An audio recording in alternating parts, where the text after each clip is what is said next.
Bueno, pues buenos días a todos. Muchas gracias por estar aquí.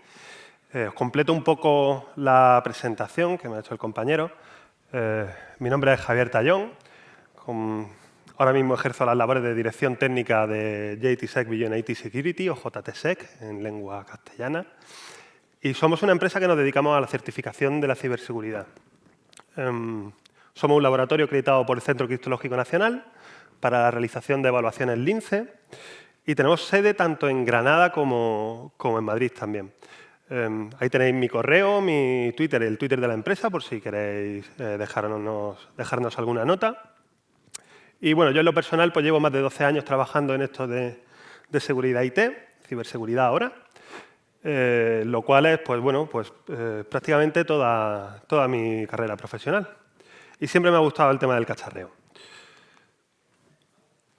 Hoy vamos a hablar un poco de esto de microcontroladores, memorias flash y protecciones contra lectura, pero voy a intentar que se os haga un poco más ameno porque el tema reconozco que puede llegar a ser algo árido. Comenzamos con una introducción y dicen que una presentación sobre IoT no está completa si no empiezo definiendo de qué va esto del IoT. Yo creo que ya todos sabemos en qué consiste el Internet de las cosas. Pero ENISA lo define como un ecosistema ciberfísico de sensores y actuadores interconectados que permiten una toma de decisiones inteligentes. A mí la definición no me parece mala, pero lo que sí me gusta mucho es el dibujo. El dibujo con el que ilustran sus papers sobre IoT muestra la naturaleza pervasiva del IoT, que lo encontramos ya hoy en día en toda una plétora de infraestructuras tanto críticas como no críticas. Lo encontramos en nuestras ciudades, en los vehículos conectados, en redes de distribución de todo tipo, sistemas de tráfico. Lo encontramos en nuestras empresas, en cámaras de videovigilancia, sistemas de alarma conectadas, sistemas de climatización. Lo encontramos también en nuestros hogares, con todo un montón de videoporteros conectados, electrodomésticos, incluso juguetes. Quizás incluso la llevemos puesta ahora mismo, como si un complemento de moda se tratase. Yo mismo pues, llevo aquí una Smart Band, que seguro que muchos de vosotros pues lleváis también alguna. El crecimiento de la implantación de estas tecnologías es totalmente imparable. Ahora mismo, dicen los expertos, que para 2020 se prevén nada más y nada menos que 29.000 millones de dispositivos conectados, de los cuales más de la mitad son IoT. ¿Pero qué pasa con la seguridad? Como supongo que sabréis, en las siglas IoT la S significa seguridad. Y es que, de nuevo, nadie ha pensado en la ciberseguridad desde el principio. En 2016 nos empezamos a dar cuenta de esto. Si Agustín tenía que hablar de Stuxnet hablando de redes industriales, yo tengo que hablar de Mirai hablando de IoT. Mirai, futuro en japonés, era una botnet que poseía credenciales de más de 60 tipos de dispositivos, que llegó a infectar a 600.000 dispositivos, creando el ataque de denegación distribuido de servicio más conocido hasta la fecha. Y lejos de parar ahí, le siguieron Okiru y Masuta, con más de 700.000 dispositivos infectados. En una primera impresión, podría resultar tentador pensar que, bueno, después de todo, si se infecta mi frigorífico y participa en un ataque de denegación de servicio, a mí en lo personal pues me afecta más bien poco. O si lo que deja de funcionar es mi Smart Band porque está, pues, no sé, minando criptomonedas, pues tampoco me afecta demasiado. La cosa se pone un poco más sensible cuando un potencial atacante toma el control no de mi Smart Band, sino del dispositivo que me mantiene con vida. Una bomba de insulina, un marcapasos inteligente. Nuestros hospitales están llenos de dispositivos conectados a Internet. y que son potencialmente vulnerables a un ataque que ponga nuestra vida en riesgo. Algunos, como este que tiene la máxima puntuación, un 10 en la escala de criticidad de vulnerabilidades, podría ser realmente crítico para nuestra vida. Fijaos además que todas estas noticias son de los últimos 6 meses, así que es muy probable que estemos solo ante la punta del iceberg de un problema muy, muy grande. ¿Y qué decir de las ciudades inteligentes? Las ciudades son pues, el entorno donde vivimos y nos movemos. Y el IoT son los ladrillos con los que estamos construyendo estas ciudades inteligentes. No podemos permitir que esas mejoras tecnológicas que vinieron a hacer nuestra vida más fácil potencialmente se conviertan en el objetivo de un ataque terrorista. Afortunadamente, expertos de todo el mundo ya están poniendo el foco en la seguridad IoT, en concreto por la organización OWASP, que todos conocemos por el Top 10 de vulnerabilidades web, ha creado un Top 10 de vulnerabilidades IoT. Pero hay un ítem al que quizás no estamos prestando la suficiente atención y que en particular en escenarios como el de las ciudades inteligentes creo que posee una gran importancia, y es la falta de seguridad física. Tradicionalmente en ciberseguridad siempre hemos dicho que en el momento en que un atacante tiene acceso físico a un dispositivo, es game over para el defensor. El atacante podría leer la memoria, modificar los contenidos de la misma y hacer lo que quisiese con el dispositivo. Y nuestras ciudades van a estar llenas de dispositivos como estos. ¿Significa eso que nuestras ciudades estén ya a merced de los atacantes? Bueno, por suerte, desde hace ya bastante tiempo, los microcontroladores, que son el cerebro de nuestros IoT, implementan una serie de protecciones que impiden a un atacante leer o modificar los contenidos de nuestra memoria. Esto impediría, pues, por ejemplo, utilizar los puertos de depuración, como el famosísimo JTAG, que nos permitiría ver los contenidos de la memoria RAM, de los registros de la CPU, incluso debuguear y ejecutar instrucciones paso por paso. Nos impediría o me impediría un potencial atacante acceder a la memoria flash, donde probablemente se encuentren claves secretas que potencialmente podrían permitir el acceso al backend, a los sistemas que administran todos los dispositivos IoT. Así que un atacante que ya no podría utilizar esas claves para suplantar a este dispositivo. Tampoco podría modificar el firmware ni simplemente utilizar la información extraída para ganar más conocimiento sobre el dispositivo y elaborar ataques más potentes.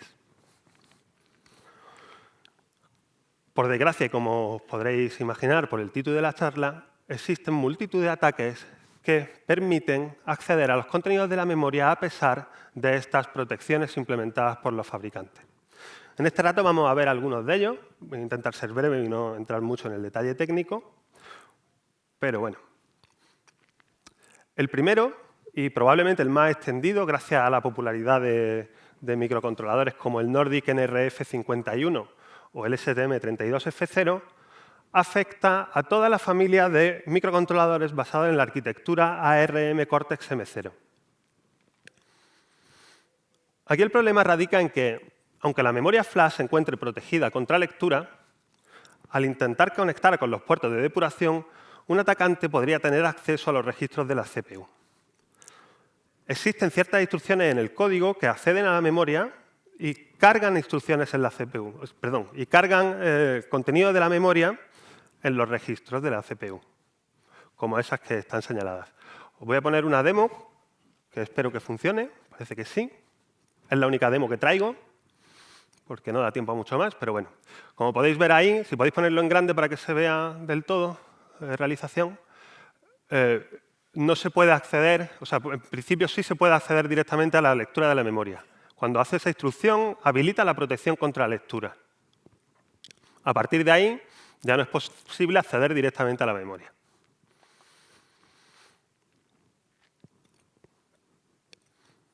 Sin embargo, si ponemos el contador de programa para que se ejecute una instrucción vulnerable como las que hemos visto en la transparencia anterior y seteamos uno de los registros a la dirección de memoria que queremos leer, podemos influir en el flujo de ejecución para que dé un paso y obtener el contenido de la memoria en otro registro. Obviamente, hacer eso de manera manual es un poco tedioso, así que es posible programar un script que lo haga de manera automática.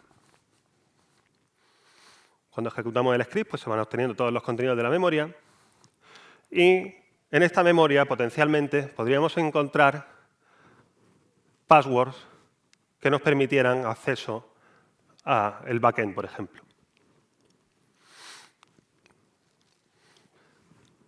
El siguiente ataque, con ese nombre tan chulo, es un ataque que afecta a muchos microcontroladores de la familia PIC18F de microchip y se fundamenta en que esta familia de microcontroladores divide su memoria en bloques, de manera que esta configuración que protege contra la lectura es individual para cada uno de los bloques. Aquí el ataque consistiría simplemente en borrar uno de los bloques, escribir ahí el código que permitiera leer el resto de los bloques y exfiltrarlo, y ya tendríamos acceso a esa información. Obviamente, como podéis ver, hemos destruido parte de la información, pero simplemente necesitaríamos otro microcontrolador y repetir el ataque para obtener ya sí todos los bloques. Normalmente, los bits que indican que están habilitadas o no estas protecciones contra lectura se encuentran también como parte de la memoria flash. Los que contéis más años quizás recordéis estas cajitas con las primeras memorias lógicas programables que contaban con una ventanita y se permitía el borrado de las mismas y posterior reescritura utilizando una luz ultravioleta. Al aplicar la luz ultravioleta se borraba el contenido de la memoria y podíamos escribir un programa nuevo. Pues bien, detrás de esas vinieron otra familia que podían permitir el borrado no utilizando luz ultravioleta, sino a priori de manera eléctrica. Sin embargo, estos nuevos controladores que siguen utilizándose a día de hoy aún permiten utilizar luz ultravioleta para realizar el borrado. Si aplicamos luz ultravioleta sobre todo el contenido del micro, decapamos el micro y aplicamos luz ultravioleta, podremos borrar las protecciones contra lectura, pero obviamente también borraremos el resto de contenido de la memoria, con lo cual no estaremos cumpliendo nuestro objetivo. Para solventar este problema, un atacante solamente tendría que recortar cuidadosamente una máscara sobre el chip decapado que bloqueará la luz ultravioleta hasta que fuésemos capaces de aislar la zona donde se encuentran los bits de protección y de esta manera deshabilitarla y poder volcar la memoria. El siguiente ataque se llama Cold Bootstrapping. Resulta que en algunos microcontroladores es posible acceder al contenido de la RAM, pero no al de la flash.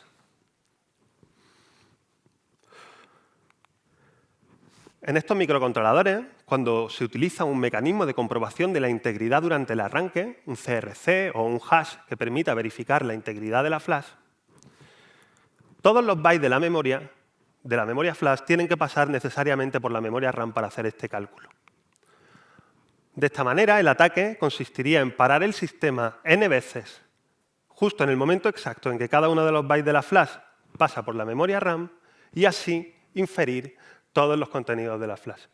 Obviamente, para realizar este ataque, pues no se puede hacer de manera sencilla a la velocidad a la que se ejecutan los micros, pero si podemos conectar un reloj externo, podríamos bajar la velocidad de ejecución del micro haciendo este tipo de ataques posibles.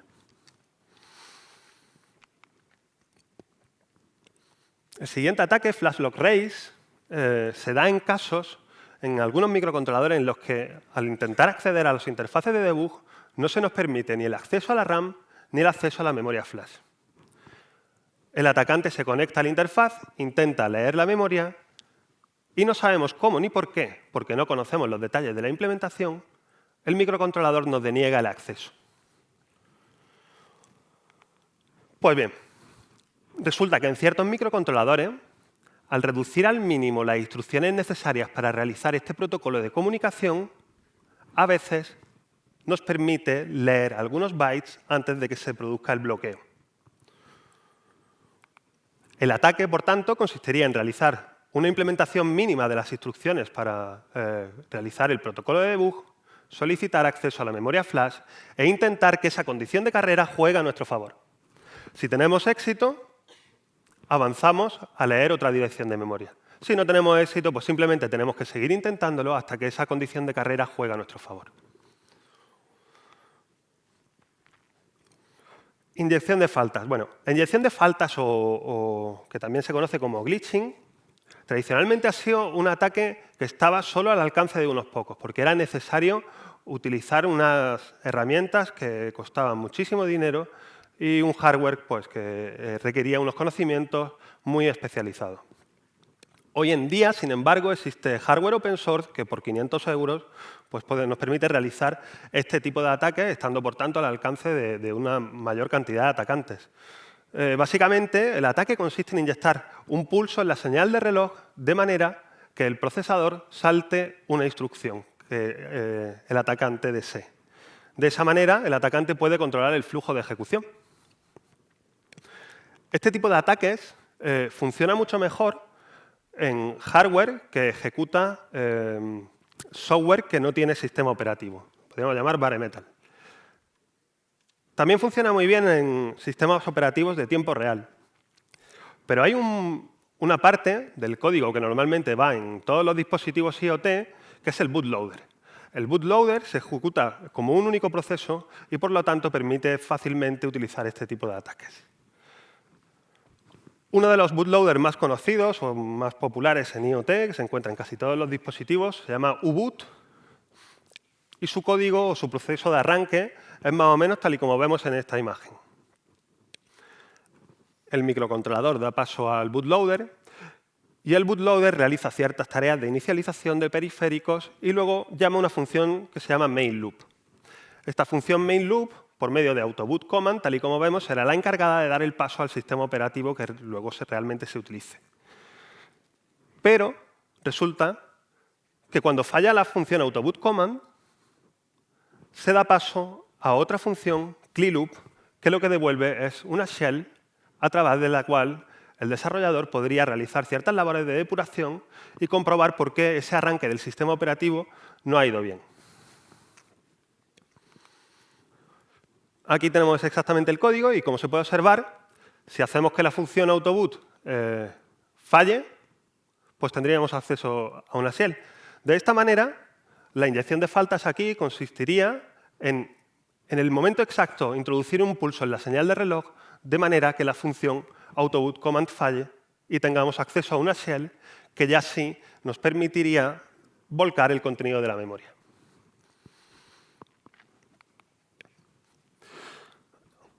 Llegamos ya al último de los ataques que vamos a ver. Es la otra cara de la moneda de la inyección de faltas y son los ataques de canal lateral. Básicamente permiten extraer claves de memoria analizando, por ejemplo, los consumos de potencia durante la realización de operaciones criptográficas.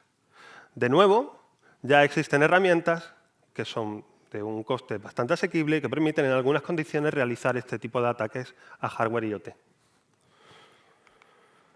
Seguro que todos conocéis las bombillas de Philips Hue. Pues bien, este tipo de ataque de análisis de canal lateral fue realizado con éxito para extraer la clave utilizada para firmar las actualizaciones que las bombillas recibían, permitiendo así la carga de firmware arbitrario modificado por un atacante. En este ataque lo que hicieron fue crear un firmware que era capaz de autopropagarse de una bombilla a otra bombilla, creando así el primer gusano de IoT.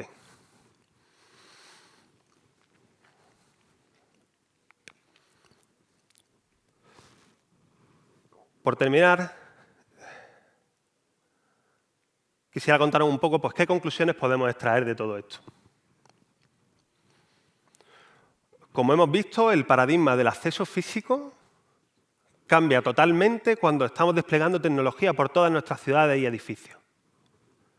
La superficie de ataque ha cambiado considerablemente.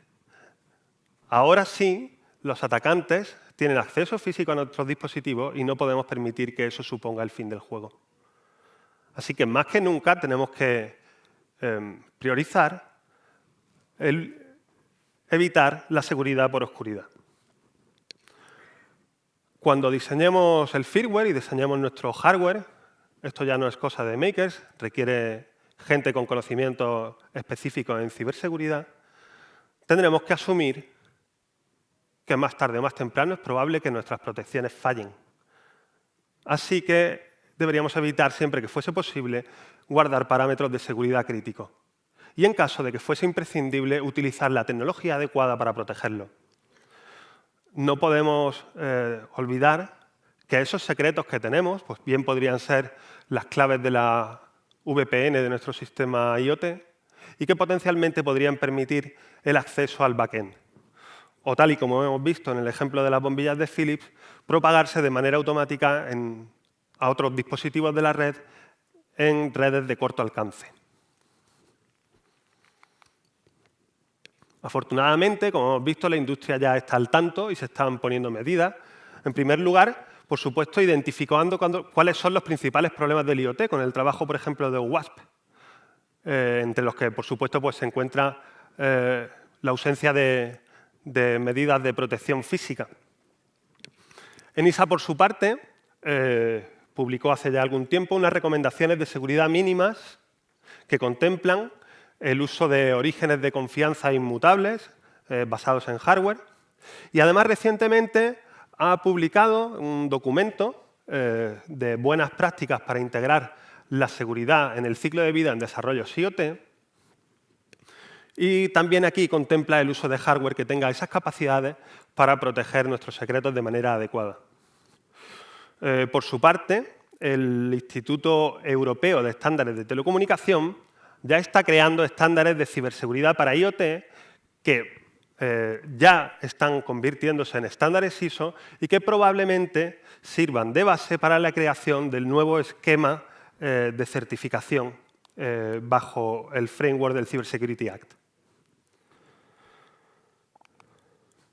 En corto o medio plazo, el cumplimiento de estos estándares será exigido por el marco regulatorio europeo. Pero incluso antes de que esto pase, creo que es imprescindible que los propietarios de los riesgos, las aseguradoras, administraciones, utilities de todo tipo, planteen muy seriamente hacer cumplir estos estándares de ciberseguridad a sus proveedores de soluciones IoT, ya que el riesgo es demasiado grande para que pueda ser aceptado. Como mínimo, debería exigirse a estos fabricantes que se pongan frente al espejo del estándar y vean ellos mismos cómo de lejos están de cumplir. Siempre teniendo en cuenta que en este tipo de productos los fabricantes no son los dueños del riesgo. Y eso pues, puede influenciar sus decisiones. O dicho de otra manera, si un atacante logra tomar el control del sistema de tráfico o de semáforos de una ciudad, nadie se va a acordar del fabricante del IoT. Se van a acordar del ayuntamiento o la administración de esa ciudad. Así que, siempre que sea posible, habrá que intentar utilizar soluciones cuya seguridad pues, haya sido certificada por un tercero de confianza, como es el caso del Centro Criptológico Nacional, a través de su organismo de certificación. Y esto es todo. Cualquier pregunta que tengáis, pues estaré más que encantado de resolverla si puedo. Muchísimas gracias.